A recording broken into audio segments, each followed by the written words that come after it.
twaribohoye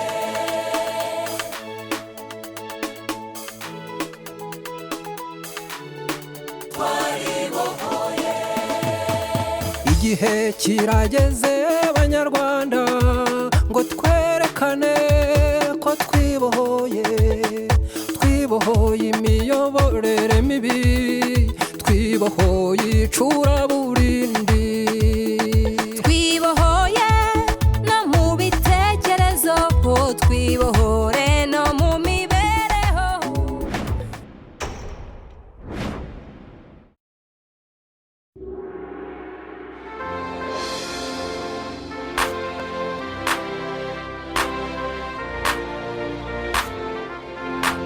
umusanzu w'umuhanzi umusanzu w'umuhanzi umusanzu w'umuhanzi ni uwo kubaka abantu umusanzu w'umuhanzi umusanzu w'umuhanzi umusanzu w'umuhanzi muze wubaka u Rwanda hari ikintu Imana igiye gukora u Rwanda umusanzu w'umuhanzi mu gihe cyashize abahanzi nanjye ndimo ntabwo twigeze dufata umwanya nk'uwo Kizito bafite uyu munsi twishimye cyane kubera Kizito yadusuye hanyuma icyo namwizeza ari uko tumuri inyuma mu kubaka igihugu twamenye yuko neza mbere yuko tugira icyo tuba turi abanyarwanda mbere yuko tuba abahutu n'abatutsi turi abanyarwanda Kizito Mihigo Nyagasani akugororere mu ijuru abamarayika bamanuke baguhe imigisha uzakomerezaho. Monsieur Kizito, c'est toi qui as toujours de bons mots, on t'aime beaucoup. On ne t'oubliera jamais.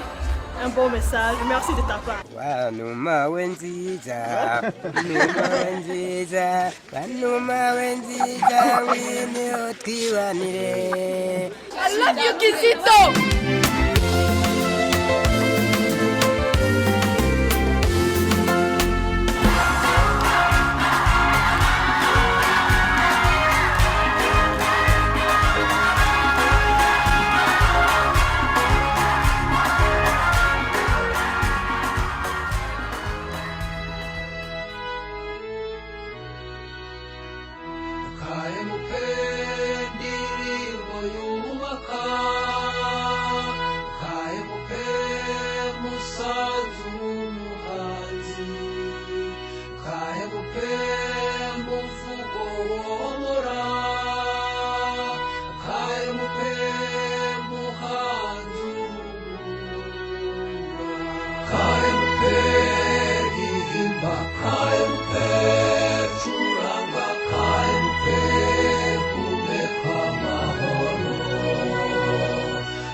hobe turabasuhuje abacuti abavandimwe mwese mudukurikiye aho muri hose iminsi myinshi cyane twari tumaze iminsi tutabaganiriza ariko uyu munsi twaje tuje kuko ntabwo twaje uyu munsi gusa ahubwo dufite gahunda izakomeza ntabwo ari iby'uyu munsi gusa ubwo rero ntatinze mu magambo reka mbibwire kuba bambonye bwa mbere ariko abenshi muranzi ariko ubutanzi nitwa Seivone mvuye mu Butaliyani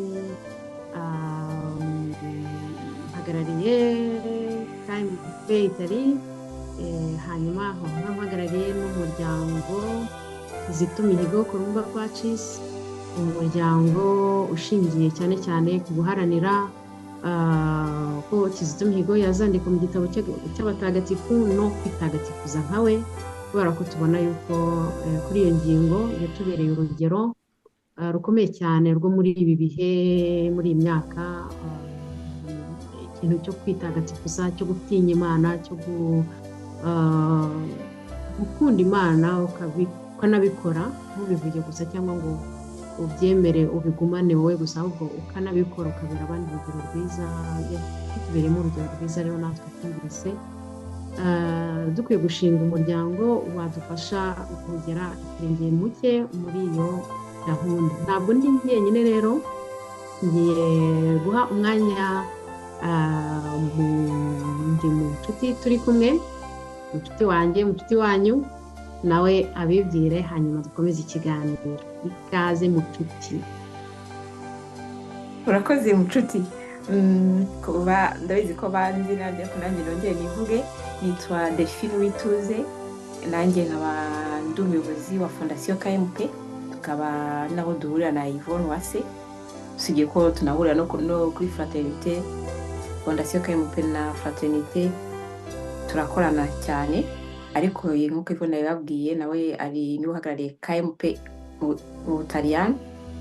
ubwo rero nkuko mubizi Fondation KMP ifite amashami atandukanye mu bihugu bitandukanye ntabwo ari byinshi cyane ariko mu Butaliyani mu Canada mu Bufaransa n'ahandi kandi izagenda ikomeza igihe Imana izagenda idushoboza kugira ngo tugende noneho twagura nk'uko Kristo yasize abiteguye yabyifuje.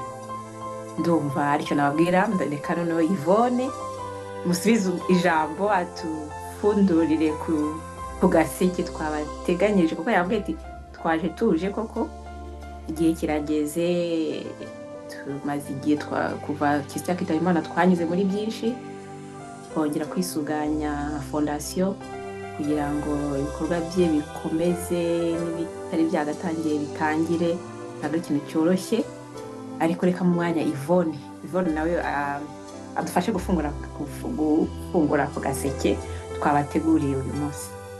umwanya ni wawe. Merci urakoze cyane umunsi twakugira agaseke ab'inkwakuzi ndumva bamaze kuvumbura ikiri muri ako gaseke bitewe n'indirimbo twatangije. ni kariya rero mu gaseke tubafitiyemo emission cyangwa umuyoboro w'ibiganiro witwa umusanzu w'umuhanzi. niko gaseke uyu munsi tubazaniye. ubu rero tugiye gutangira kugapfundura tubaganirira twongere twigibutse mbese ubundi umusanzu w'umuhanzi niki.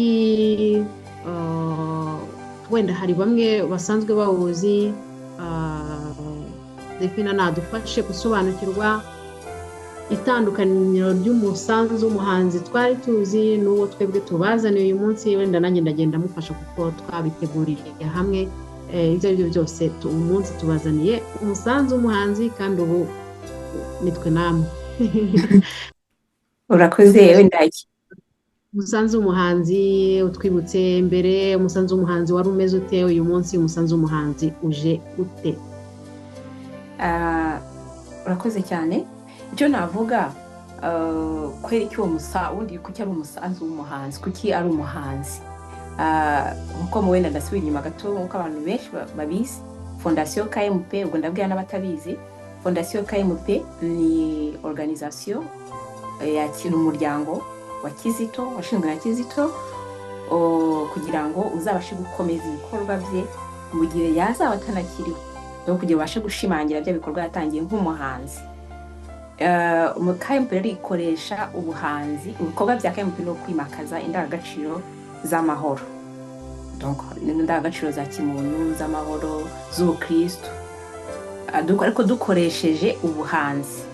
ni ubuhanzi ni Kristo nk'umuhanzi washinzwe uwo muryango ni ukubera ko nk'umuhanzi yaratekereje niwe musanzu we yatanga noneho akoresha bwa buhanzi bwe mu kongera kubaka ubumwe bw'abanyarwanda ubwiyunge imbabazi amahoro nyuma ya jenoside ariko noneho mu Rwanda gusa no ku isi hose nk'uko igihe cyagiye kigenda gishira nyuma y'ivuka rya Fondation KMP ibikorwa bye byagiye byaguka noneho bigirana birenga n'imipaka y'u Rwanda. uyu munsi turi igiciro cya Fondation KMP cyicaye mu Bubiligi. donc ngarutse ku musanzu w'umuhanzi rero ni kimwe ni umuyoboro nk'uko bivuze ni emission umusanzu w'umuhanzi programme ya televiziyo donc ni programme y'ibiganiro cyangwa umuyoboro w'ibiganiro bya KMP byo kubaka amahoro kwimakaza amahoro ariko bitambuka kuri za televiziyo cyangwa za radio none ubu haje na televiziyo za YouTube, donc ni muri urwo rwego n'ubu ngubu turi gukorera umusanzu w'umuhanzi hano, tugiye kukorera kubaganiriza tunyuze muri mu muyoboro w'umusanzu w'umuhanzi dukoresheje YouTube. So ni kimwe mu bikorwa bya Fondation KMP. KMP ifite ibikorwa bitandukanye, ni umushinga watekerejwe na Kizito, imishinga myinshi imwe KMP n'Kizito yagiye itekereza, hari yabasha kugenda atangije, hari yagiye ivuka amarushanwa ya MAP yavutse niwe yatekereje. MAP ni Mihigo Art for Peace Prize, donc ni igikombe duha abajene bari guharanira n'abahanga ariko bahanga ubu batanga ubutumwa. Nabyo ni kimwe mu mushinga Kizito yatekereje ariko atari yabasha tutangiza maze tutangiza umushinga maze kwitaba Imana. Umusanzu w'umuhanzi rero waratangiye benshi bakurikira ibikorwa bya Fondation KMP. Donc umusanzu w'umuhanzi mu Rwanda wanyuraga kuri televiziyo y'u Rwanda no kuri radio y'u Rwanda. Ni ibiganiro byategurwa na KMP, bigaproduzwa na KMP, tukabitegura tugashaka abatumirwa tukabaganiriza, ariko bikayoborwa na Kizito ubwe. Ndumva nako ni mu kazi yakoraga umunsi ku wundi, akaba ariwe uyoboraga ibyo biganiro. Ariko abatumirwa mu musanzu w'umuhanzi ni abahanzi, ahanini pourcentage ni abahanzi, ariko n'abandi bafite abandi opinion leaders bafite ibitekerezo byo kubaka igihugu, kubaka amahoro, nabo turabatumira. Donc umusanzu w'umuhanzi ni ihuriro donc ni seri y'ibiganiro bitandukanye, harimo rero ibyo tugiye kubabwira, tugiye gukomerezaho ku byo Kizito yakoze. Donc twari tumaze iminsi tubitegura, tugana n'izindi mbogamizi nyinshi twagiye duhura nazo nyuma y'urupfu, ariko ubu munsi turavuze tuti nicyo gihe rero reka dufatireho uyu munsi dukomeze tujye kwicisha irungu. Hari byinshi dufite mu gaseke twabapfunyikiye na Kizito wabapfunyikiye agaseke yagiye atabibagezaho, ariko tuzajya tubibagezaho tubinyujije muri umusanzu w'umuhanzi. Reka nsubize umwanya Yvonne nawe ajye icyo abibabwiraho. Urakoze. Yewe nta makuru menshi mbifiteho, ahanini ni wowe. Nzajya ngerageza gufasha uko nshoboye, gusa njyewe sinakongera iki ku bijyanye n'umusanzu w'umuhanzi, ahubwo nabaza wenda niba reka nongereho reka ne kukubaza nanjye mvuge kuko twafatanyije kurebera hamwe icyo dushobora gukora kugira ngo uwo murage mwiza Kizito yari yatangiye akawudusigira tukomeze. Twararebye turavuga ati ibyo byose igihe Kizito yari agihari yakoraga ibiganiro bitandukanye abinyujije nyine muri uwo musanzu w'umuhanzi. Turibuka nk'ibiganiro mpuzamadini, turibuka hari ibiganiro ajya akunda gukora agahuza abantu b'abamama cyangwa b'abakobwa, ndumva bimwe byahuje ba Miss Rwanda n'abandi. Donc ibyo byose byari bigamije ikintu ngiye nabonagamo nakundaga cyane, cyari ikintu cyo kwimakaza umuco wo kuganira. Hari ikintu wo kuganira ugasanga abantu baraganira bafite ibitekerezo bitandukanye cyane. Nawe waze gufata umwisilamu ukamwicaza hamwe n'umupadiri, umupasiteri na pasiteri, ahubwo wongereho na Gerard niyo mugabo nawe yabaga arimo, we yazaga ku giti cye nk'umuntu udahagarariye idini ariko utagira idini, ahubwo nawe akaza kuganira nabo bakaganira, ariko bakaza guhuriza hamwe bagakuramo muri ibyo bibatandukanya, bagakuramo icyo bahuriyeho cyubaka u Rwanda, cyubaka Abanyarwanda. Ni muri ubwo buryo rero natwe twavuze tuti papa tagarura ibiganiro nk'ibyo bifasha Abanyarwanda, byegika Abanyarwanda. Donc sinzi njye mbona agaciro k'umusanzu w'umuhanzi ahanini usibye na information zanyuragamo nyine ureba iyo televiziyo akagira icyo atahana, ariko hari harimo ikintu cyo navuga ngo utanga uburere, donc kwimakaza umuco wo kuganira cyane cyane, cyangwa se wo ku education en fait. Rero muri uwo mujyo twatekereje ibiganiro bitandukanye tuzagenda tubagezaho. Bimwe muri ibyo hari nk'icyo twatekereje tuzita inganzo y'amahoro. Donc uyu munsi ni ukubabwira muri rusange, ntabwo turi bwinjire muri teme y'izina. Hari inganzo y'amahoro, hanyuma hari iki Delphine? Inganzo y'amahoro ikubiyemo nabwo, donc niyo dialogue ya mbere, ikubiyemo nabwo amatema atandukanye tuzareba. Gutaha abadukurikiye bitegure ko tuzaza kubaganiriza ku inganzo y'amahoro. Ariko noneho hari birimo teme nyinshi, tukareba teme, donc urabyibuka ko icya mbere twifuje, kuko hari des interventions za Kristo ziri enregistrées yagiye abika, donc twifuje kuko nawe yazibutse kugira ngo tuzagende tuzisangiza abanyarwanda cyangwa abandi bantu batari bahari byatambukaga. So ubwo rero turashaka kureba cyane, turashaka kubivimuzi, tukareba muri iyo nganzo y'amahoro, tukareba d'abord inkomoko y'ubuhanzi bwa Kizito. Harimo ubuhamya nkatwe twabanye nawe, harimo nawe ubwe ibyo yivugira, tuzajya dushaka n'abandi bantu bafite icyo bamuziho. Donc harimo ndukiza ko ari teme ya mbere tuzavugaho. Nanone tukongera tukareba ni gute Kizito yafashe, niki cyatumye cyangwa ni gute yadesize, ni gute iwe yavuze ko ubuhanzi bwe abujyanye abgoriance mu mujya wo kwimakaza amahoro. Yatangiye gute, inkomoko ni iyihe, kuki yafashe iyo nzira? Kuko abahanzi bafite ibihangano bitandukanye, kuki we yanyuzemo yakoresheje iyo nzira yo kubaka amahoro.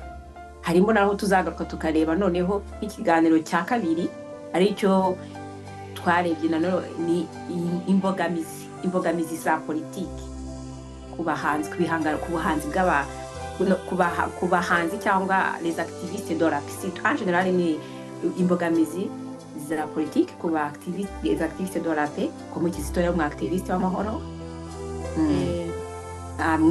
Ariko noneho Kizito babita abactiviste, babita mu Kinyarwanda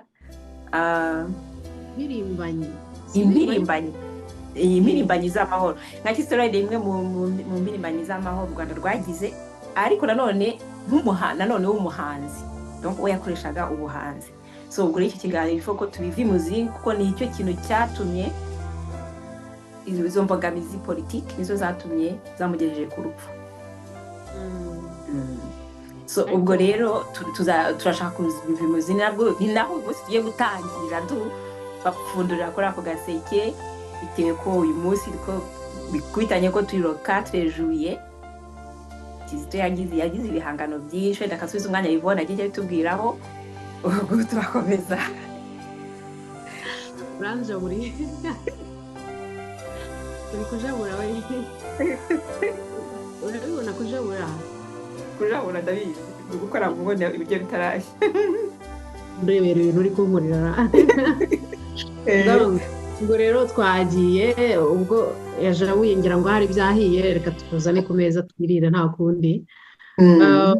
Uyu munsi turi ku itariki 4 z'ukwa karindwi. Ni umunsi ufite icyo uvuze ku banyarwanda bose, niko navuga, mu buryo bumwe cyangwa mu bundi. Ni umunsi abanyarwanda batumva kimwe, ariko tuzi ko Kizito ari umunsi yakunze kujya agira uburyo yitabiramo, akagira uburyo, donc yarawizihizaga, reka tubivuge dutyo, tuvuge ko yawizihiza.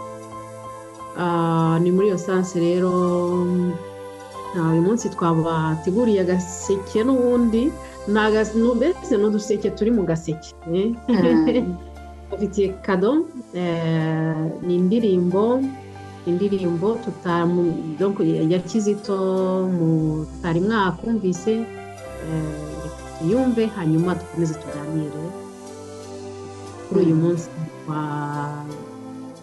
Turi muri Nyakanga, uzikomeze mu Kinyarwanda ni Nyakanga, le 4 juillet. Kuri uyu munsi wa 4 Nyakanga, muryoherwe kado.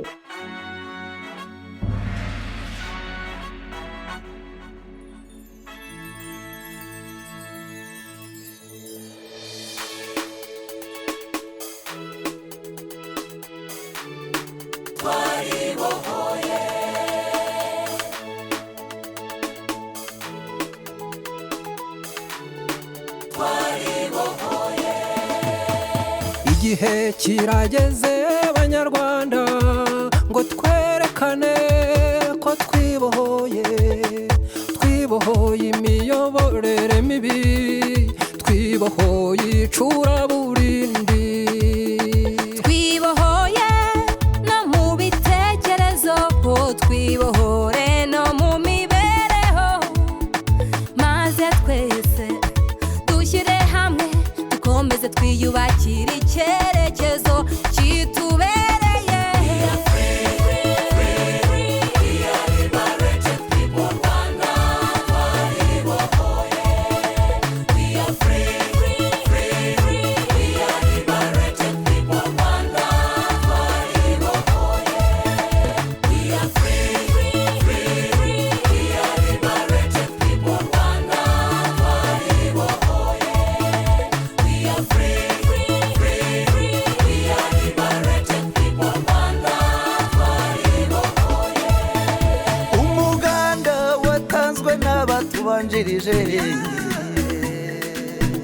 muze mwese tuwusigasire buri wese mu mibereho ye yerekane ku Rwanda rwibohoye icyerekezo dushaka kwiyubakira ni ukwigenga muri byose icyerekezo twageneye urwatubyaye kutagira ibidutanya dufatanye dukomeze twibohore banyarwanda twibohore dufatanye dukomeze twibohore banyarwanda dushyire hamwe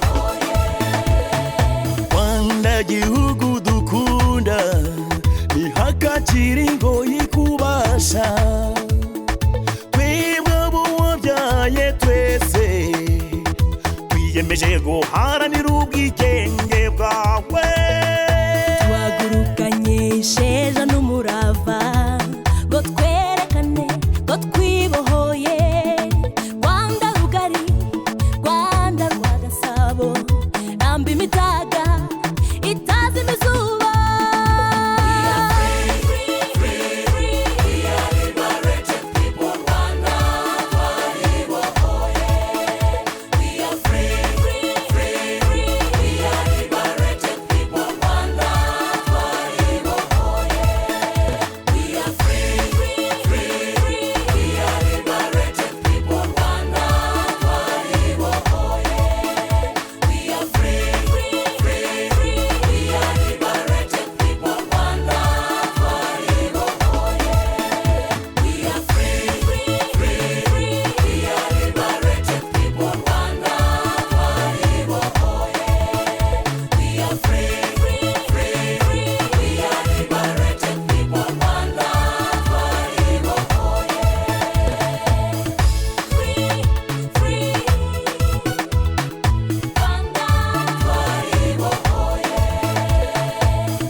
mwabibonye donc ni iyi ndirimbo nk'uko muyumvise ni indirimbo itarigeze ijya hanze ariko mwumvishemo amajwi y'abahanzi benshi bamwe muri bo muri iki gihe nta nubwo bakiri mu Rwanda donc birumvikana ko ari indirimbo hashize igihe yarakozwe rero ndagira ngo Delphine adufashe kudusobanurira impamvu ki iyi ndirimbo byumvikana ko yakozwe kera ariko ikaba itarigeze ijya hanze. ya urakoze wenda tutabihutisha kasubira inyuma gato mbere yo wenda tuza kwinjiramo cyane kuko iyo ndirimbo itakozwe ahubwo twibaze kuki itagiye hanze plutôt twibaze kuki izi indirimbo yakozwe cyangwa izindi ndirimbo nkazo zakozwe donc zahanzwe nka nyishito wazihangaga siko kuvuga ngo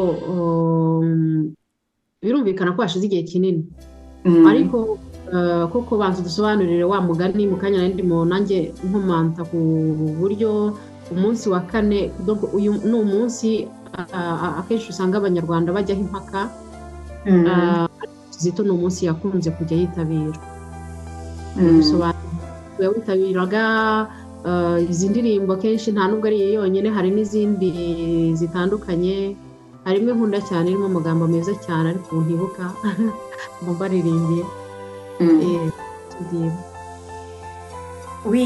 uyu munsi wenda impamvu mbere yuko nabyo mbijyaho ni umunsi ukuri kubivuga abanyarwanda bose batumva kimwe bajyaho impaka ni umunsi wizihizwa cyane na leta y'u Rwanda na concept ya leta y'u Rwanda ariko nanone nka Kizito ubwo mvuze mu izina rya Kizito nk'uko yabibonaga ntago ari umunsi ureba leta y'u Rwanda ntago ari umunsi politiki kuko ni umunsi ureba abanyarwanda uko mubizi kugira le 4 juillet tuba turi kwizihiza tuba dusohotse mu minsi 100 y'icyunamo habaye jenoside mu Rwanda no kuvuga ngo ni umunsi leta yashyizeho ubwo wenda nge ntabwo nabisobanura ko babisobanura ko nibo ba nyiri concept ubwo nge amakuru mfite no kuganira na Kizito ku inyandiko yagirana na guverinoma y'u Rwanda mu gihe bamusabaga kubarimbira kuri izo ndirimbo n'iki donc naho nagiye nkura amakuru yuko kugira ngo sobanukirwe neza n'uwo munsi ariko nge cyane ntabwo ntabwo nshaka kwibanda cyane uko bawusobanura cyangwa uko bawisiza cyangwa impamvu yabyo ngenda ndashaka kugaruka noneho cyane kubera iki Kizito yawizihizaga yawemeraga en fait Kizito we jenoside yabaye mu Rwanda yagize ingaruka kuri ku munyarwanda wese uwo ari we wese nimba tuvuze ngo twibohore rero tuve muri rwa rupfu donc dusohoke tujye mu buzima niyo meaning ni kuri Kizito niyo meaning ariko akanavuga yuko ntabwo uyu munsi wakagombye kutubera kumva ko ari intsinzi yo kurwanisha imbunda cyangwa iki cyangwa kwicara cyangwa kugira gute ni intsinzi ahubwo ni ukwibohora ahubwo kwibohora mu bitekerezo mu myumvire donc tugahindura imitekerereze ko imitekerereze mibi yatumye tugera muri jenoside tugahindura tukabasha kwiteza imbere tukoresheje imyumvire donc twibohore ubundi kwibohora harimo no kuba libre ndakeka nacyo bivuga cyangwa kwigenga no mu ndirimbo uzi ko no mu gitero hari aho bavuga ko ubwige bagaruka ku bwigenge wenda nk'uko nababwire yuko Kizito niwe wanditse iyo ndirimbo nubwo harimo iyo ngiyo yiba abahanzi benshi batandukanye niwe yanditse n'igihangano cya Kizito bibaho kamuhanza ko indirimbo akayifatanya n'abandi bitewe n'ubushake bwe cyangwa se kuri commande yabayeho no kukubwira ko tuza gutambutsa interview Kizito ari gusobanura none ko iby'uwo munsi kubera gute wabyumva mu kanya turabanyuzaho icyo kiganiro ariko Kizito yizizaga uwo munsi kugira ngo we akangurira abanyarwanda bumve ko bagomba kwibohora yanabivuze mu ndirimbo yindi yigeze gukora urugamba rwo kwibohora naho yamenyekaniye cyane ko iyo nari nibagiye ayo ndayikunda cyane hari ahantu hari ikintu aririmbamo nkagikunda cyane nta nubwo nkibuka ariko ndagikunda ikintu aha ibintu aririmba bijyanye n'ubukene sinzi niba ukibuka icyo gitero bakidushyirireho hari igitero ubukene n'ubujiji nibwo bwatugejeje turayumva nayo wenda icyo nagarukaho ahubwo tukira no kuri ibyo bihangano iyo iriya yasohotse urugamba rwo kwibohora yari ni verisiyo ya kabiri buriya nuko abanyarwanda batabizi ni nabo mpamvu tugenda tubavunguriraho ku ndirimbo tubitse tuzajya za kisu zitasohotse zitagiye hanze, hari izo atabonye umwanya wo gusohora, hari izo rero yabujijwe gusohora, harimo n'iyi ngiyi arazibika akavuga ati avuye muri gereza avuga ati noneho igihe kirageze nongera noneho kongera gukora nkajyana umubano mwiza ni guverinoma, nizere ko bazanyemerera ibihangano byanjye nkabisohora uko mbyumva, ko yasohokaga avuga ko ajya kujya kubaka amahoro nubwo bitakunze, nawe yari afite porogaramu yo kuzisohora ariko ntabwo yabonye umwanya bahise bamwica. Ariko noneho donc muri biriya bihe bya kera ko byari byose ndumva iriya ndirimbo igomba kuba yarakozwe nko mu 2013 cyangwa na 12 ariko mu Burayi mu 2011 tangiza fondation yaratangize donc 2010 nibwo fondation yatangiye. Okay, donc iriya ndirimbo rero ntabwo bya byose yafunzwe 2014. Urumva rero niba yarayikoze imbere yaho mbese icyo naringira ngo tugarukeho gatoya ni ukuvuga ngo ibibazo byo kumubuza kuvuga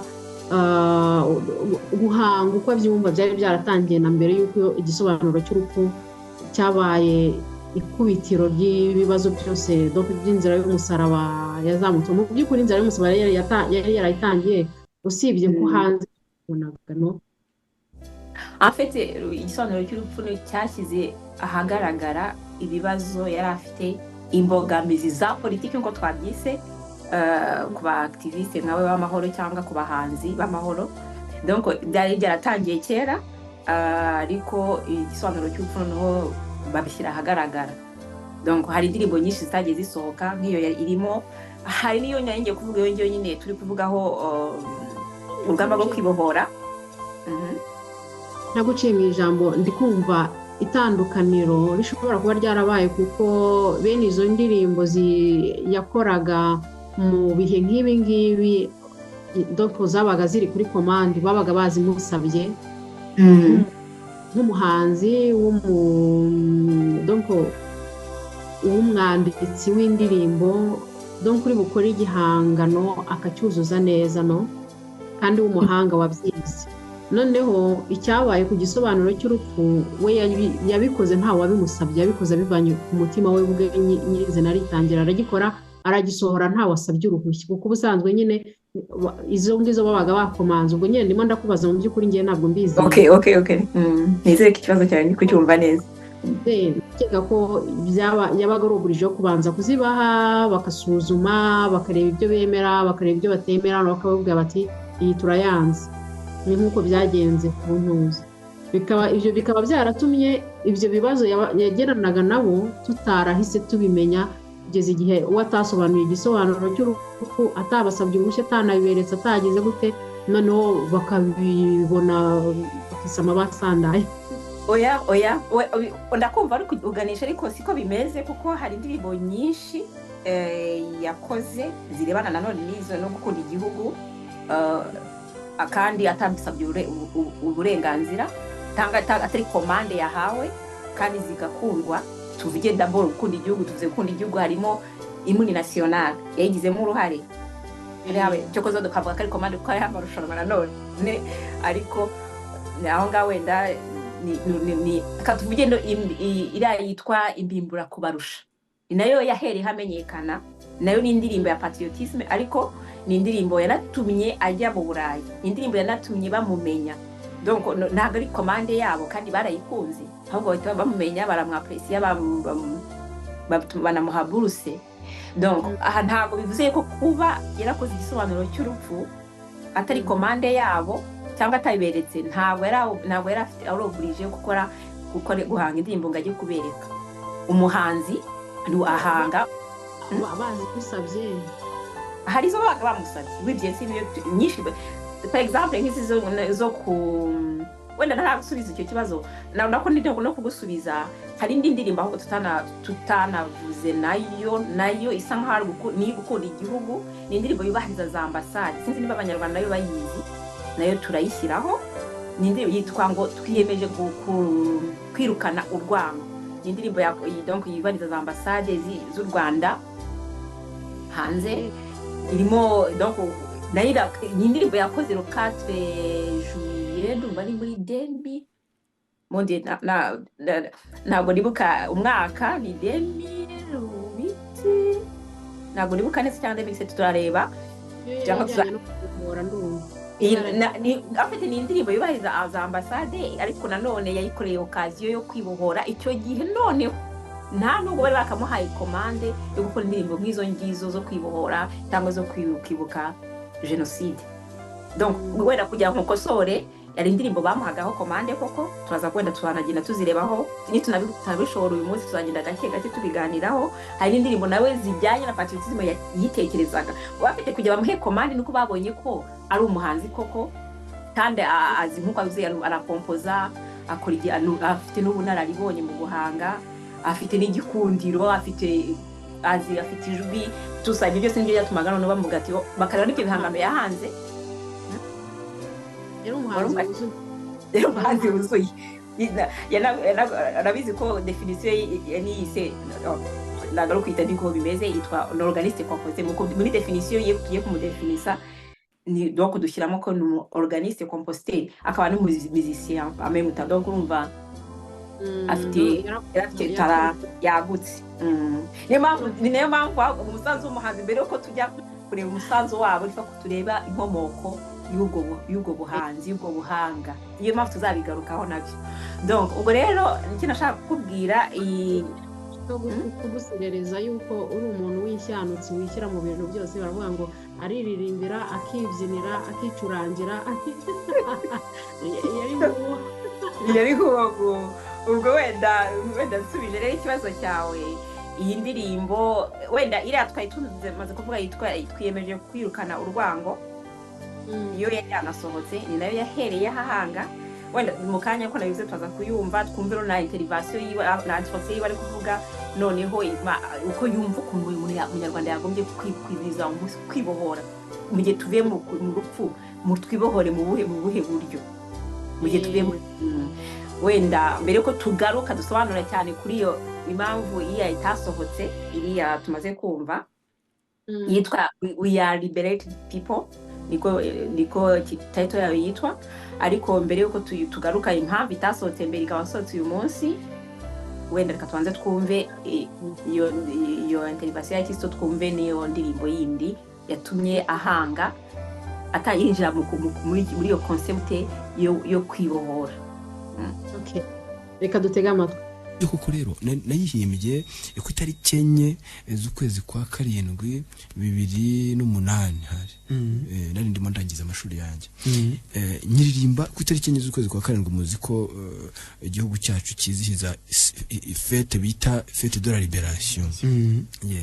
Jewe rero nk'umukristo naho numvise nshaka kugira icyo mvuga numvise nshaka kuvuga ko libération donc kwibohora byimazeyo ari ukwirukana urwango mu mitima yacu tukarusimbuza urukundo. Iyi ndirimbo nayise ngo twirukana urwango turusimbuza urukundo. Iyo nteruro ya nyuma yavugaga rero iravuga ngo nuko twimike uco w'amahoro n'ubumwe turirimbe duhanike tuti nubwo twashegeshwe n'amateka dushishikariye kubaho no kubana twiyemeje kwirukana urwango tukarusimbuza ukuri n'urukundo. Murumva ko niya nteruro insorezaho mu by'ukuri rero nyine nibyo twavugaga kare evenoma nubwo yaba ari politique nibwo yaba ari religieux umukristo ashobora kugira icyo ayivugaho kandi yitwaje buri gihe umutumwa bw'ivanjiri.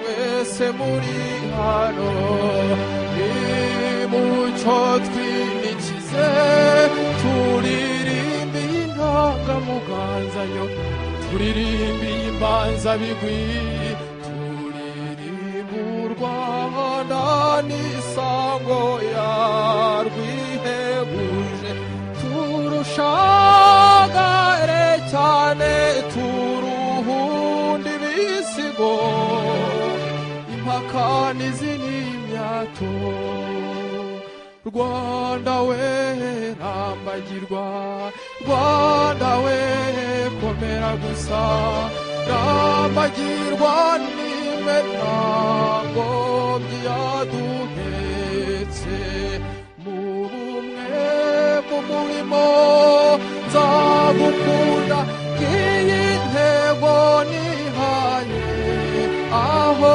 nzaba ndi hose ndetse n'aha mu mahanga turahura kenshi tugatera amakoko ambasade iraduhuza abahungu tugahanga abakobwa bakabyina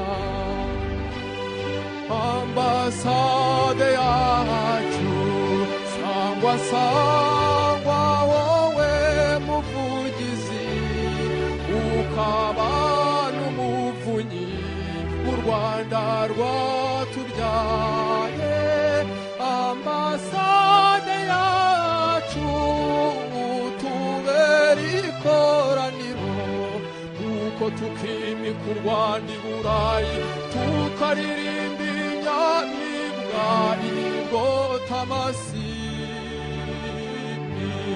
kugira ngo nabo bamenye ku buhanga buzira isura butagira ibara nabo bamenye ku buhanga bivukana nuko twimike umuco w'amahoro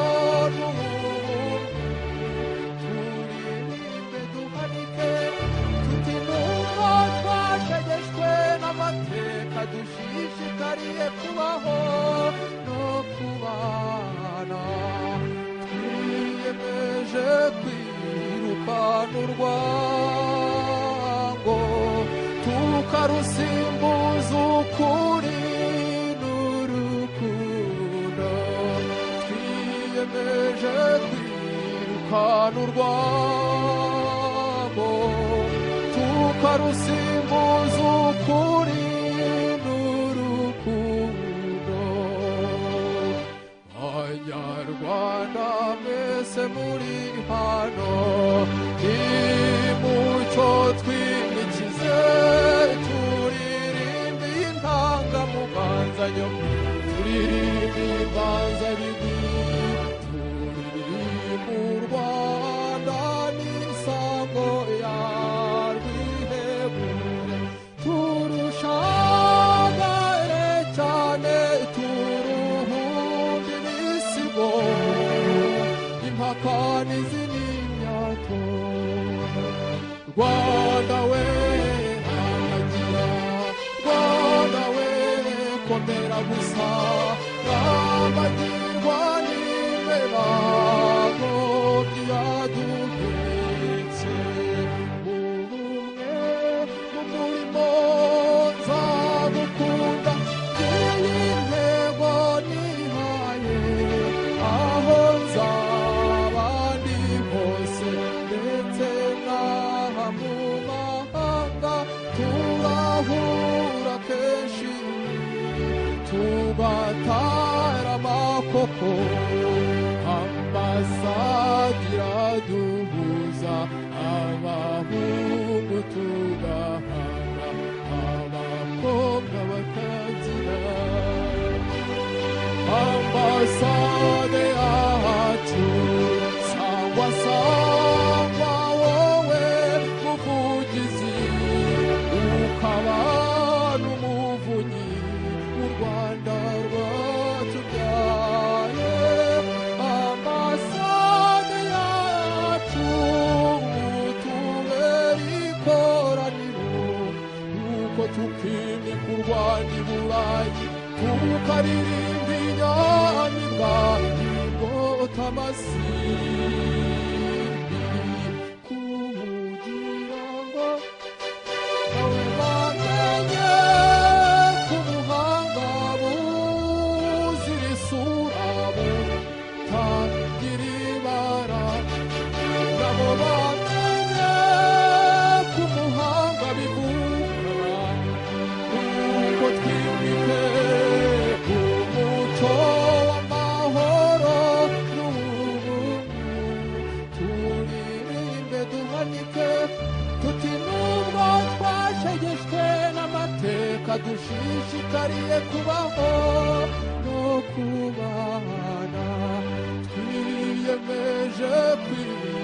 twirukana urwango tukarusimbuza ukuri n'urukundo twiyemeje kwirukana urwango tukarusimbuza ukuri n'urukundo twiyemeje kwirukana urwango tukarusimbuza ukuri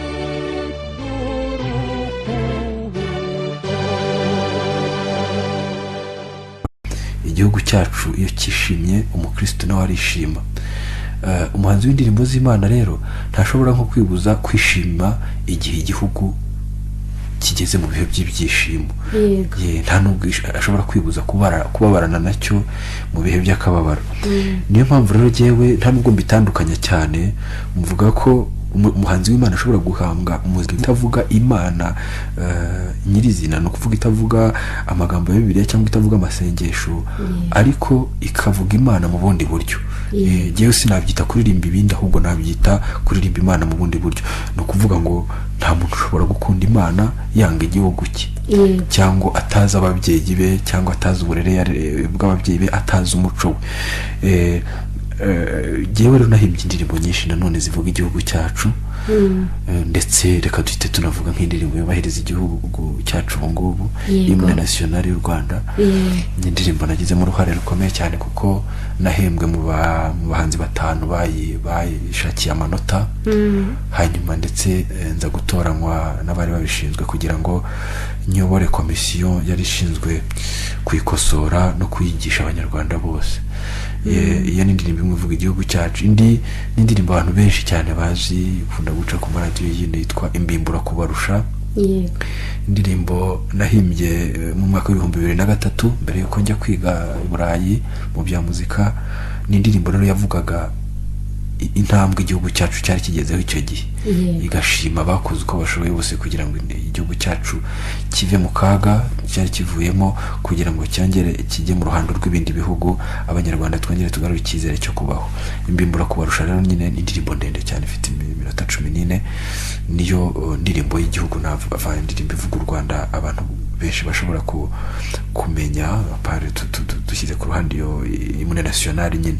Mfite rero n'izindi ndirimbo zigenda zivuga igihugu, zigenda bagiye basaba igihe hagiye hari iminsi mikuru itandukanye, umunsi mukuru se wa Banque Nationale, umunsi mukuru, noneho ba nyirabyo bagavuga bati kuki mutadirimbira indirimbo, bakaduha noneho nka komande tukabahimbira indirimbo ijyanye n'ibyo birori.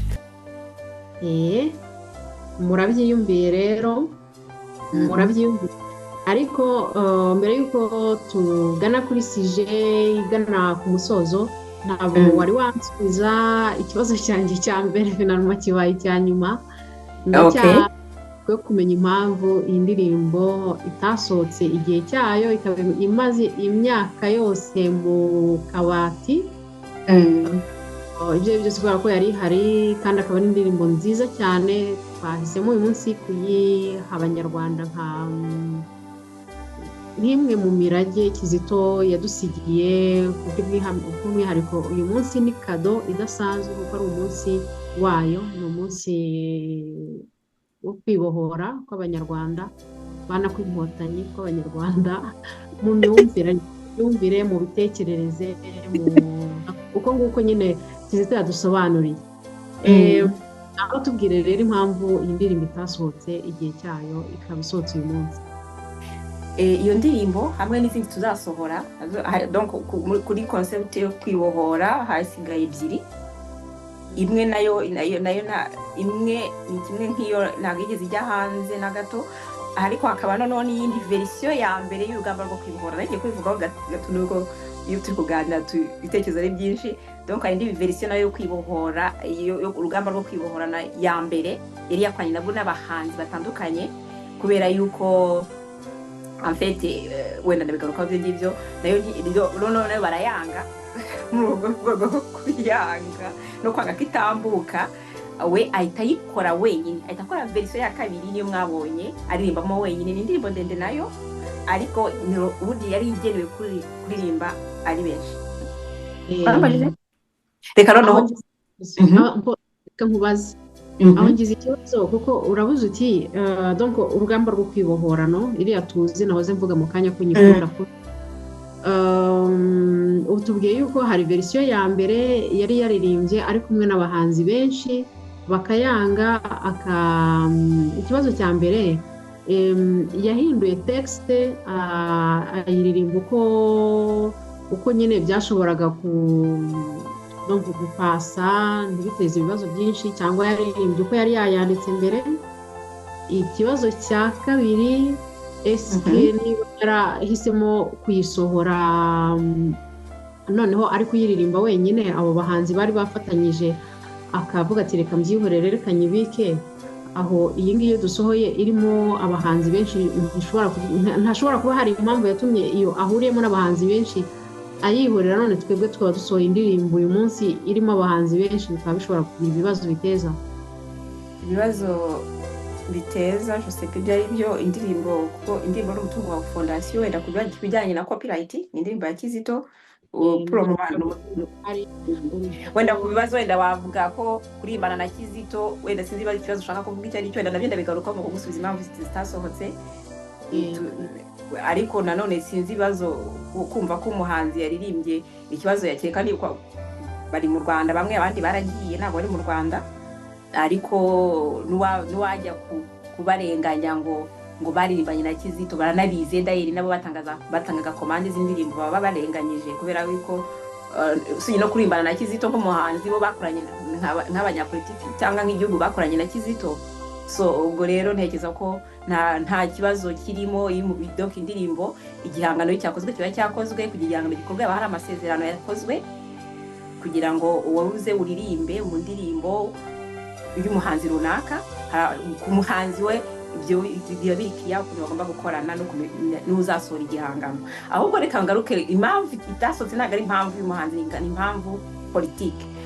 en fait harimo ibintu nk'uko twabigarutseho hari za komande zagiye zitangwa kugira indirimbo zo kwibohora zikorwe cyangwa n'izindi ndirimbo zijyanye naho nko kwibuka kuko niyo batamuhaga komande yaga agomba kuzikora kuko ni inshingano ze mu gusigasira amateka ya jenoside ariko akenshi barazumvaga barazisuzumaga bakazivalida zikazatambuka muri ceremony officielle yo kwibuka ikimwe rero nizo kwibohora ubwo rero en fait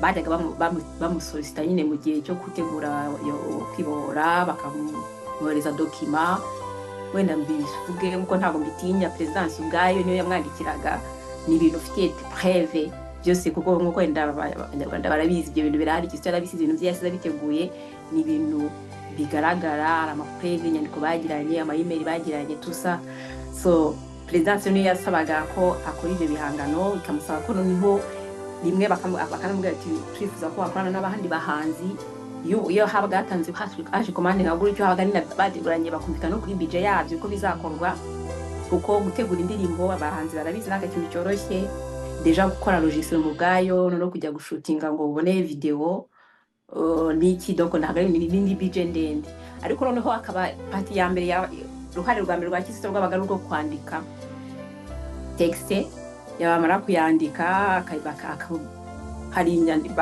hari eshanje z'ama-email zagendaga zibaho nyinshi avuga ati wabikoze gutyo wenda icyo nababwira iyo utangiye ushaka kubwira umuhanzi nk'umuntu amuhaye komande ati ukora iki ariko iyo utangiye umukosora umubwira ati hindura iki kandi atari uko cyanditse ari ikibi ahubwo ari ukugira ngo we bikwaranje cyangwa wenda reka bivuye amazina yabyo ya ndirimbo wabonye ko iri kuvuga irasa nk'ikangurira abanyarwanda gukanguka gutinyuka kwibohora mu myumvire mu mitekerereze ubwigenge twagaruka no mu bwigenge wenda mvuze ubwigenge ni bwakora no tutavuze yuko en fait hari ikintu kijya kigongana kuri ku munsi wo kwigenga le 1er juillet na 4 juillet ni ibintu nabyo biteza impagarara muri deba mu banyarwanda ya mu gihugu no hanze so ubwo rero urumva rero indirimbo ubwayo iyo ugiye kuyumva abanyarwanda uretse nanone yagiyemo abahanzi benshi bo baravuga ati ni kuki utabivuga gutyo ugakuramo ibi twigenge tugire gute twibohore mu myumvire donc ugasanga bo donc harimo cya kintu cyo gushaka kugira ngo batarekure nko kujya mbona ari nko kwakura cya kintu cyo gukandaniza cyangwa kuboha cyane ahubwo aho kugira ngo ubareke abaturage bibohora ahubwo arimo no kubaboha nekeza nuko niyo kintu bashaka kosora ibintu nibabyumvikaneho noneho Kizito nawe kuri kote nawe uramuzi kuntu yarateye nawe ni umuntu utakosora utabwira rimwe kabiri ampisi kugihangano ni umutungo igihangano n'umutungo w'umuhanzi afite so yagiraga naho avuga ati no nawe akabyanga ubwo nimba byanze ngenda byumva gutyo hawe nafite ukuntu kigerageza nyiri kubivuga ari ukuntu nende Kizito yegereza kuvugana kwa kundi yavugaga atuje mu kinyabupfura cyinshi ariko igitekerezo cye akagitanga nibwo avuga ati ndabyumva ko byahama gutya ndabyumva ko mbibona gutya wenda ntabe donc nabe bitari cyane ariko nabwo niba byumve none bakagiraho decision kabafina no kugikumva mu email tino bireke deja wenda icyo kandi no kugira ibyo bijya bajya kubihagarika ryari igihangano kirakorwa text yamara rimwe rimwe bakaba yemeye mugatangira gukora enregistrement bigakorwa enregistrement ikorwa wahamagaye abahanzi deja wowe ubwawe nimba ari umuhanzi mukuru wa indirimbo uranabishyura urabadepasa ugira gute hari depense ziba zakozwe au départ nukajya kumva nyiri wagombye kwishyura indirimbo noneho ni tinyamara ndimo twayumvisha waduhaye namara ntago tubona hari ibyo ntago tubishaka gutya igihangano kiba bloke gutyo ubwo rero undi nawe akavuga ati okay nanjye ntago nakomeza ubwo bimeze gutyo akabayiretse gutyo akahita yikorera ibindi kugeza ariko noneho ibyo byabaye bigeze kuri iriya tuzagaruka tuzanayibaha mu gihe kiri imbere cyangwa umwaka utaha wamenya igihe cyose dufite porogaramu yo kuzatugira dutanga izo ndirimbo zijya hanze kugira ngo mu buryo kugira ngo dukomeze tubaha agaseke tubapfundikirira agaseke ampisi no kugira ngo dukomeze noneho atibagirana abanyarwanda bakomeze baze bumve ibyihishe inyuma donc no kuvuga ngo rero nangiye kuvuga nyibutsa wari ukiri kuvuga nyine ku ndirimbo tuzasohora wenda umwaka utaha ntabwo bizi neza hanyuma kuzo donc yagiye ahimba muri ubwo buryo yazibaha bakavuga ariko wabihinduye ko tubona ko bikangura yari yisinziriye noneho ikintu cyane kinagisekeje ahubwo nuko mu gihe bari afite ukuntu Kizito yandika no text ukayireba nawe ubwawe ukumva wowe ntabwo ari president ntabwo ari president abakozi bose ba president bose baza kudiskita na Kizito kubijya hari team ibishinzwe abo bari bakibona text ya mbere ugasanga bayishimiye ukumva ni ibintu umuntu wita wumva ko ni ibintu byiza ariko none nekeza ko iyo indirimbo irangiye validation yayo ihera kuri ya equipe yatumwe kujya kuyikoresha ariko bikagenda bizamuka je pense que hari robot uvuga ati cyangwa noneho byagira ku wanyuma n'ugaruka uvuga ati no woga ntabwo bose bamubwiye ati umva wowe nimba neza ko rwose ibintu by'Imana wajya utubabarira aho ngaho ni ibintu byo kwigenga no kwibohora rero ibintu byo kwigenga mu myumvire no kwibohora bishobora guteza mutiyaje no birimo n'Imana hari umuntu rwose Imana yabangamiraga cyane hari ahantu yakumvise gisatiye waba we kurema Imana so muri bake ni icyo cyatumye n'izo mbogamizi yahuraga nazo kugeza aho noneho batumvikanye kuri iriya tuzabagezaho nayo verse ya kabiri ya mbere y'urugamba rwo kwibohora we yageze aravuga ati no nta text nkuko abifashe nta text yahinduye we ibyo bibazo byajemo ahita negociation arazireka ajya kujya gukorana n'abahanzi nawe esa ubundi abantu bajyaga afite isubize n'ikibazo utambaje ariko abanyarwanda benshi mbizi mu nshuti zari zitwegereye mu babashaka kutugeraho par exemple nkanjye wenda n'abandi bari bakikije Kizito cyangwa bamuzi batubazaga impamvu Kizito adakunda gukorana ngo bari bazi uko yanga gukorana n'abandi bahanzi icyo ni ikibazo cyiza cyane n'ibyo bakamutashaka kumusebya kugira gute. ariko we nta bahanzi benshi yakoranye nabo, ni ikibazo abantu benshi bibaza ko nyine icyo nashaka ibyo bintu Kizito muri za 2012, donc 2012 izo ndirimbo zikorwa 2011, ntago abantu benshi bari bamuzi cyane. Burya yamenyekanye amaze gukora kwanze gutorerwa amateka, akoze amaze n'inuma, abamuzi nk'abakristu katolika bari bamuzi cyane mu muziki we. Ariko indirimbo ze nkanjye nakundaga cyane iriya yitwa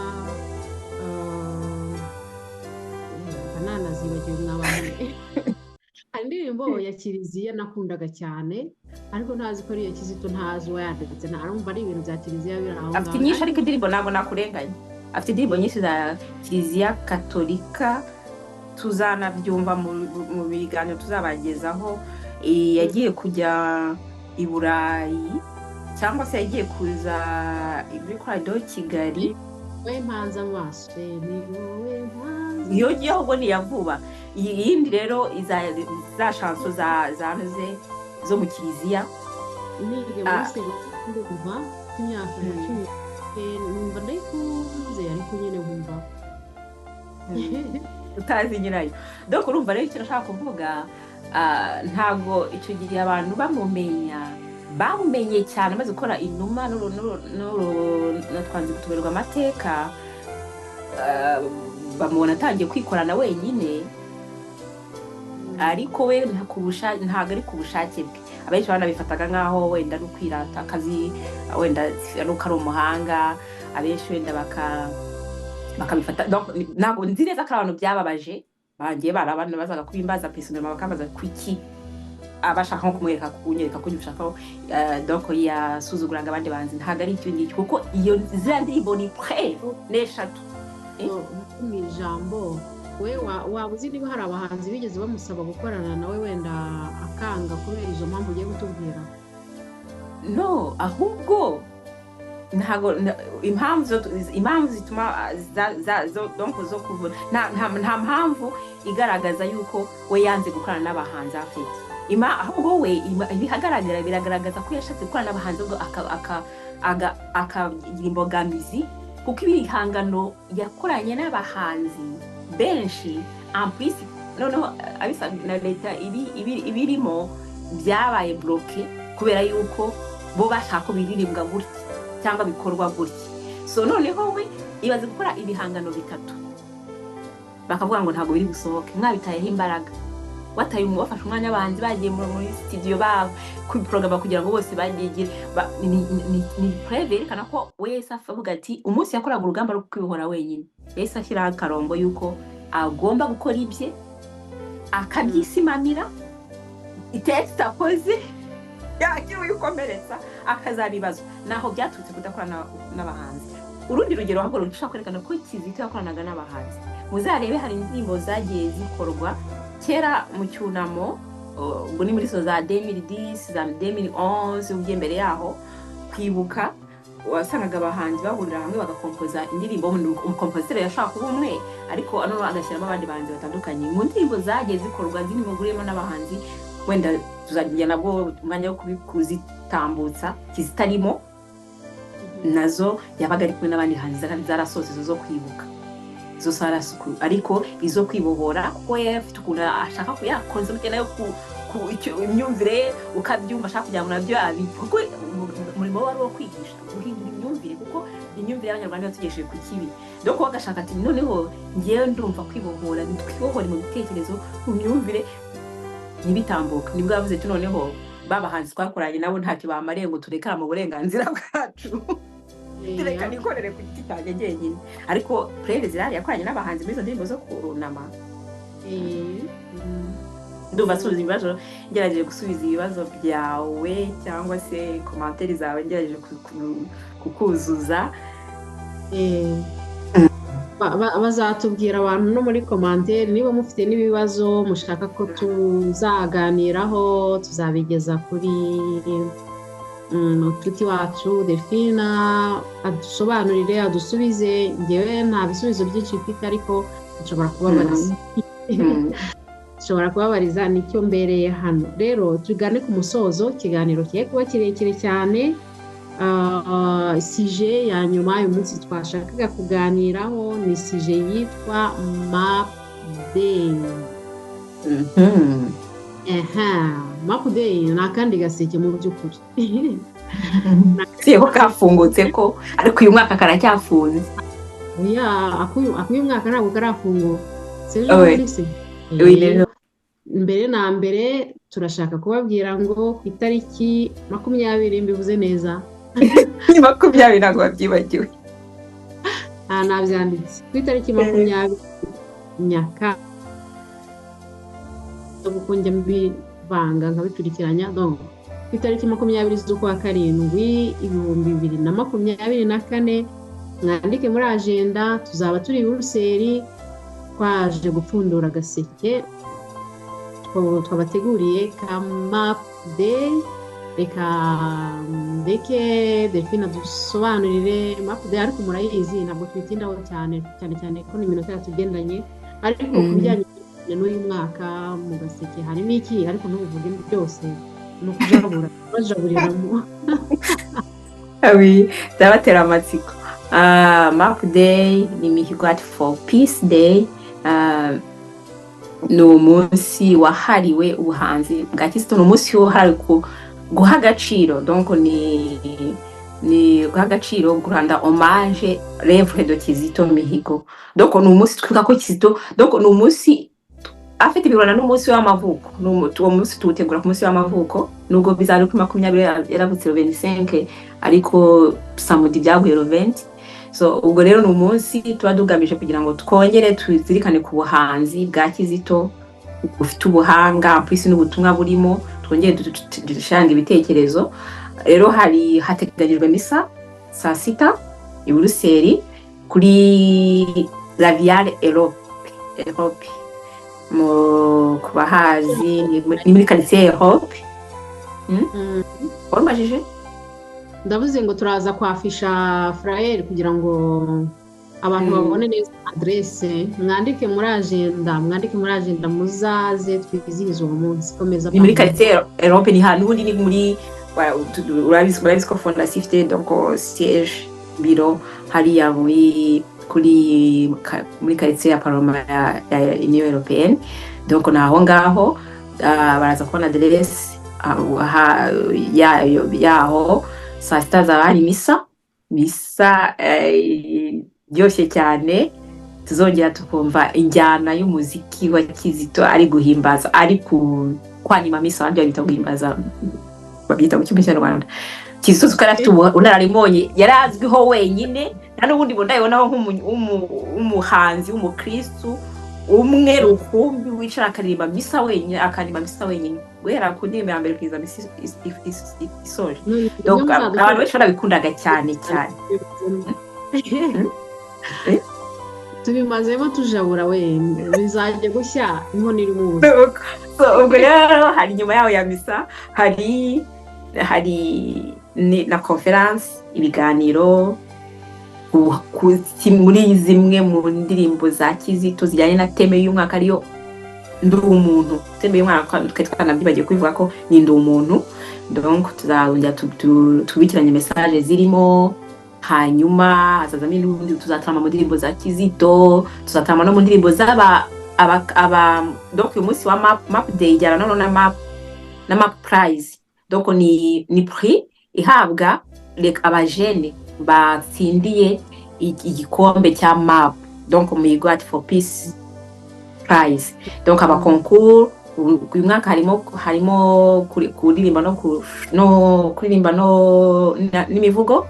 Abatsinze rero ibihangano byabo bizaba nabyo tuzabimurika muri uwo munsi, tuzabyina dutarame. Hanyuma n'abandi bahanzi ba Fondation KMP bari kuvuka tuzatarama mu ndirimbo.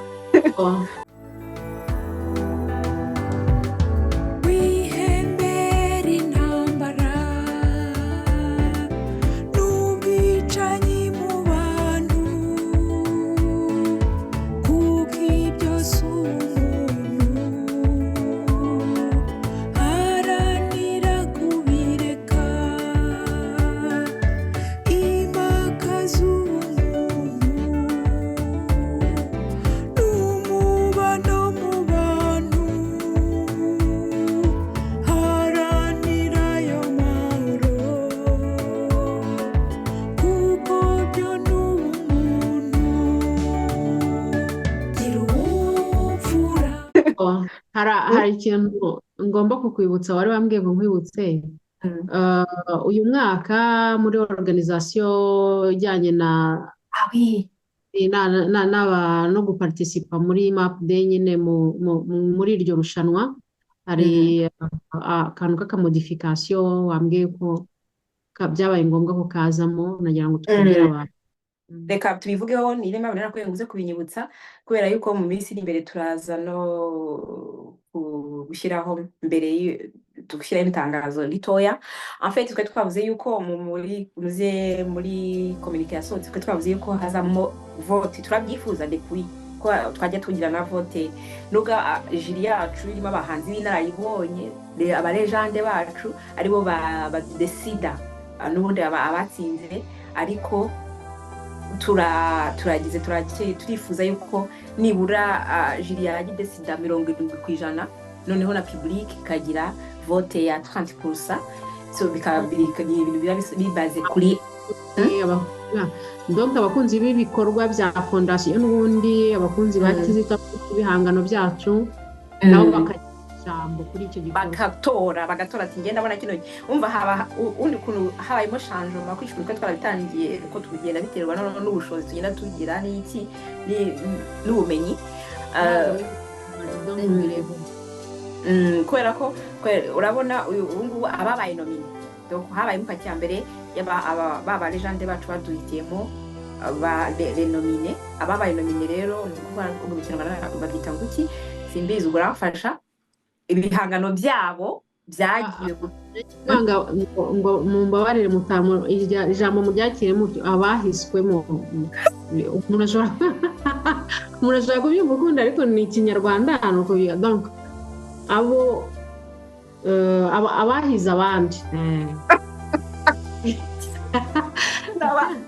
abahize abandi rero ni abatsinze soso reganya afite tutagira kuri kategori y'abatsinze nk'uko bivuze rero n'aba bahanzi bahisemo bagiye kuri liste twivuze donc n'ababaye sélectionné ou bien nominé ubwo rero difference iri muri uyu mwaka nuko aho kugira ngo urabona kujya kujudginga igihangano umwe yakoresheje instrument undi yaririmbye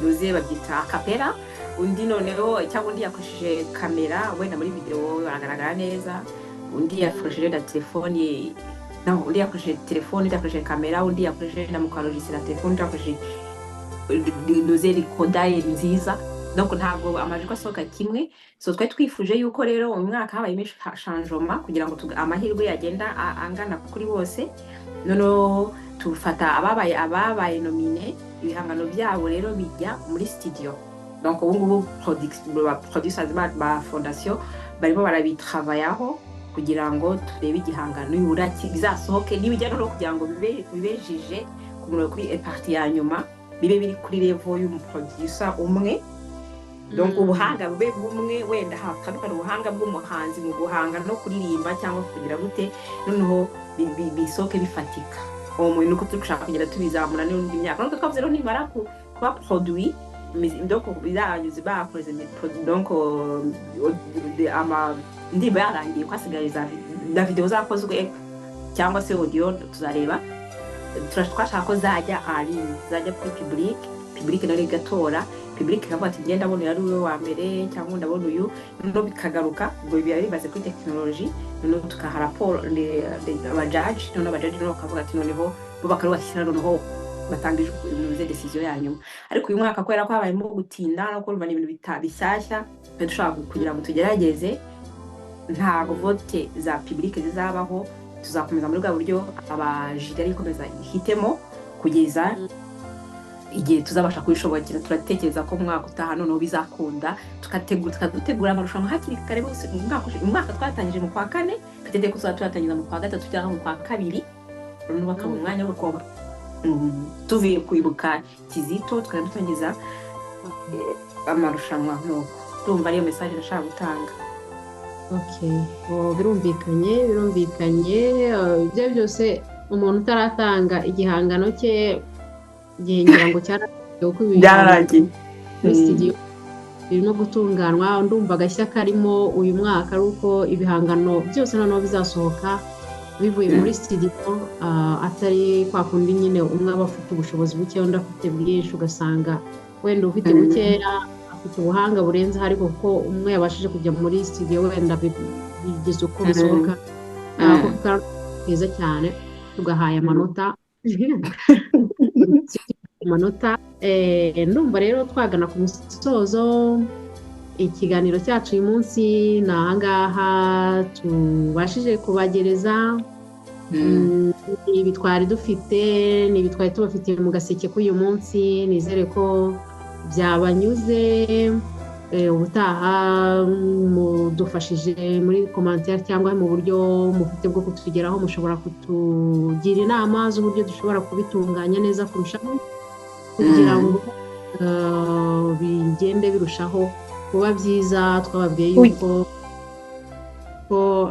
donc iyi emission iyi gahunda ni umusanzu w'umuhanzi tubyukije nta gahunda n'imwe dufite yo kubihagarika ariko ntabwo tuzajya tugaruka buri kangahe genda umva twabagaruka buri kabiri mu kwezi kereka niba ushaka ko tujya tuza buri cyumweru nk'uko byahozeho ariko ubike ko Kizito ni umuntu wari udasanzwe yari asanzwe mu mikorere yari umukozi ntabwo biba byoroshye Kizito buriya nta nubwo yari abyaye kabiri hano tuba dufite impinja ziba zihamagara ukuntu kugerageza ariko ndumva mu kinyarwanda hari ukuntu bivugwa tugenze gake tudatanga amapromesi zabasha kubahiriza reka dutangirane na kabiri mu kwezi nitubona biri kugenda neza public iri kubyakira neza mbese natwe ubwacu tukabasha kwiyoroganiza tuzabishyira wenda rimwe mu cyumweru ariko reka dutangire ari kabiri mu cyumweru nibyo murakoze cyane rero naho utaha njyewe ubwo nagiye bye bye mwakoze kudukurikira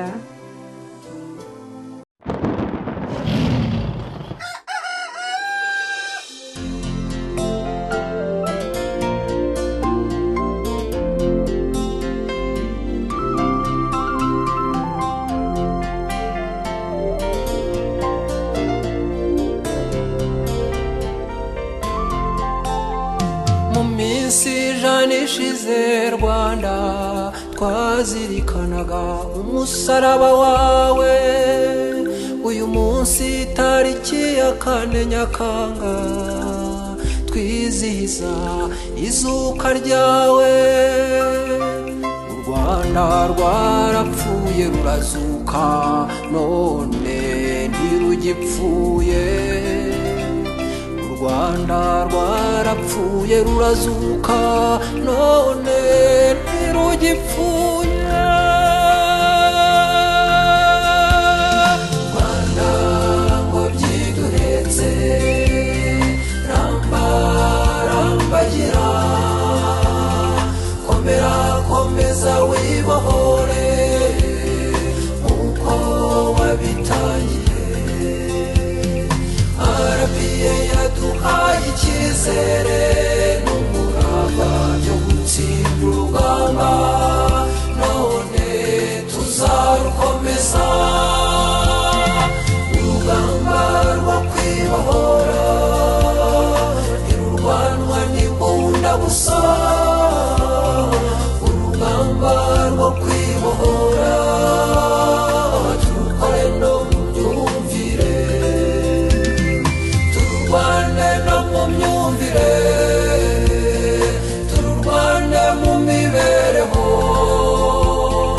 ahari urwango n'ubwicanyi tuhashyira ubumwe n'ubwiyunge ahari ubukene no gushondana tuhashyira amahoro n'amafaranga abasangiye ubusa bitana ibisambo bakarwana batazi aho bava mu burakari abasangiye ubusa bita n'ibisambo bakarwana batazi ko boshwa n'inzara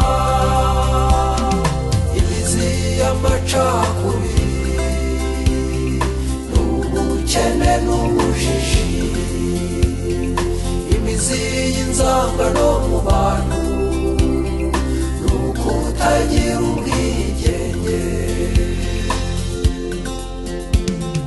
naho abanga imihigo yacu tuzakomeza dutera imbere ntacyo bazadutwara tuzakomeza dushyire hamwe ntabwo bazadutanya tuzakomeza dukorera u Rwanda ntacyo bazadushoboza tuzakomeza dukorera u Rwanda ntacyo bazadushoboza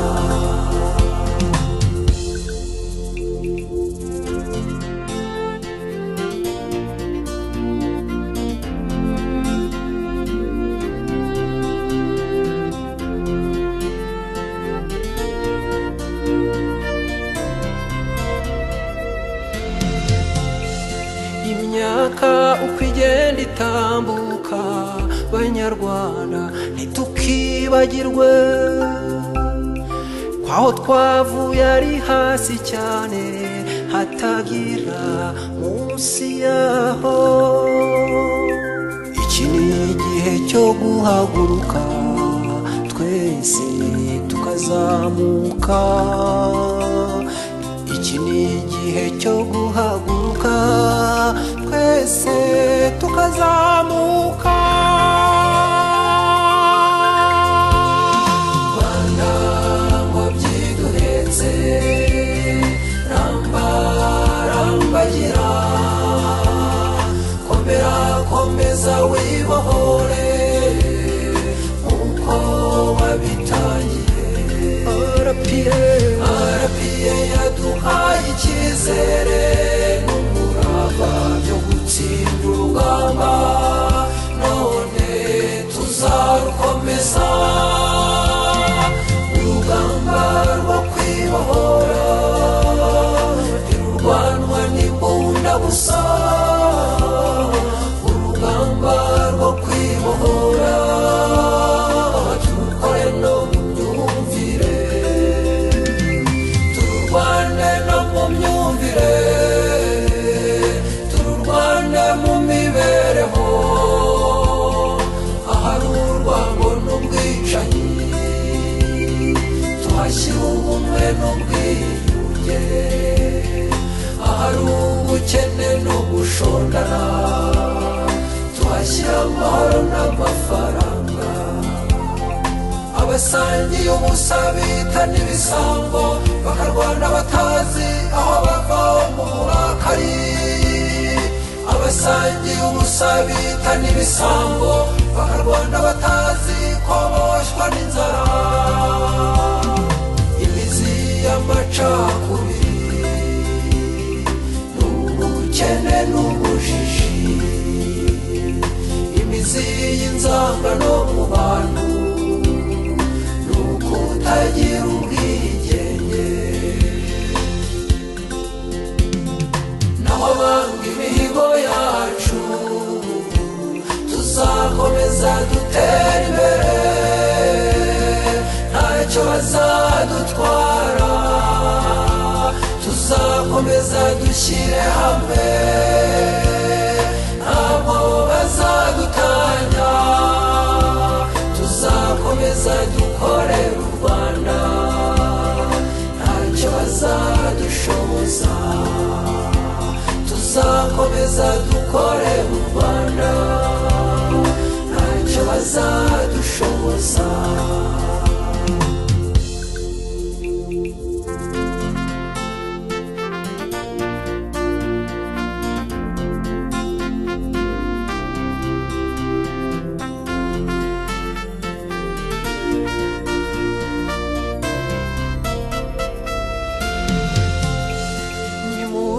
dufashe urwatubyaye kwibohora mu ngeri zose. Umunsi umwe tuzicare hano i Rwanda turirimba tuti ntitugifashwa. Umunsi umwe tuzicare hano i Rwanda tubyina tuti turigenga. U Rwanda rwarapfuye rurazuka none ntirugipfuye. U Rwanda rwarapfuye rurazuka none ntirugipfuye. Rwanda ngo byiduhetse ramba rambagira, komera komeza wibohore nkuko wabitangiye. RPA yaduhaye icyizere n'umurava byo gutsinda urugamba, none tuzarukomeza. Urugamba rwo kwibohora ntirurwanwa n'imbunda gusa. Urugamba rwo kwibohora turukore no mu myumvire, tururwane no mu myumvire, tururwane mu mibereho. Ahari urwango n'ubwicanyi tuhashyira ubumwe n'ubwiyunge. Ahari ubukene no gushondana tuhashyira amahoro n'amafaranga. Abasangiye ubusa bitana ibisambo bakarwana batazi aho bava mu burakari. Abasangiye ubusa bitana ibisambo bakarwana batazi ko boshywa n'inzara. Imizi y'amacakubiri n'ubukene n'ubujiji,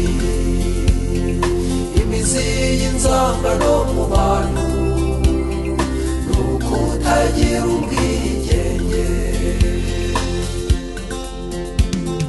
Naho abanga imihigo yacu tuzakomeza dutera imbere, ntacyo bazadutwara. Tuzakomeza dushyire hamwe, ntabwo bazadutanya.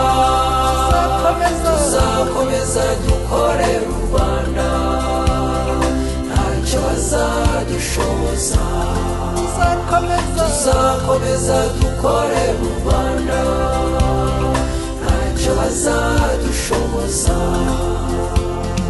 Naho abanga imihigo yacu tuzakomeza dutera imbere, ntacyo bazadutwara. Tuzakomeza dushyire hamwe, ntabwo bazadutanya. Tuzakomeza dukorera u Rwanda, ntacyo bazadushoboza. Tuzakomeza dukorera u Rwanda, ntacyo bazadushoboza. Tuzakomeza dukorera u Rwanda, ntacyo bazadushoboza.